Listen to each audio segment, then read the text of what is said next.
In 1981, I was taken to Shenzhen. And in 1981, Shenzhen was just a big field filled with lots of construction equipment, and it didn't look very pretty. And they walked me into a building and showed me a plastic model of the future Shenzhen. And I looked at it, and it looked just like Hong Kong. And they said, yes, we are going to build a second Hong Kong here. And I looked at them, and I looked outside, and I said, that's not going to happen. That's impossible. And yet, not only have they now built a second Hong Kong, but most important, they've even surpassed it. And that seemed like an impossibility. It was an amazing experience, and it made me fall in love with China even more deeply. And from then, the love affair has continued for the last 40 plus years. So China right now has reached a level of development, as I said, more rapidly than many would have expected.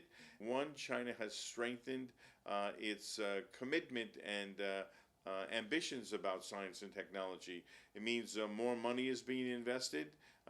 China will this year hopefully get to 2.5 or close to 2.5% of GDP for R&D expenditure, which means that it is among the major countries of the world in science and technology.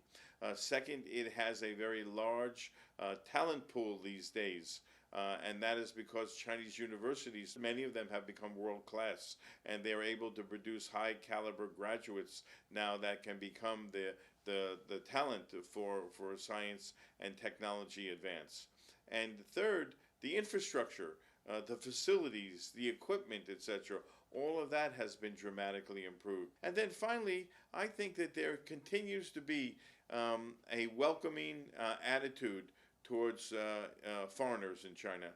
President Xi Jinping has constantly reinforced the idea that China must remain internationally engaged, that it must continue to interact with the world, and it must be part of the world community.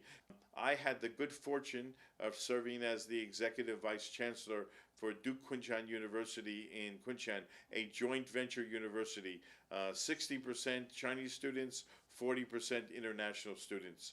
And one of the best parts of that experience over 5 years was watching the interaction of young people learn from one another, not only in the classroom, but also outside the classroom. And they built deeper understanding, deeper tolerance, deeper sensitivity. And I think this kind of modality of learning and education is a model for the future, that if we really want to get leaders in business, government, academia in the future to work together in a better, smoother way, we can start to get them working together when they're young and get them to understand one another, their language, their culture, etc. And that will be a good foundation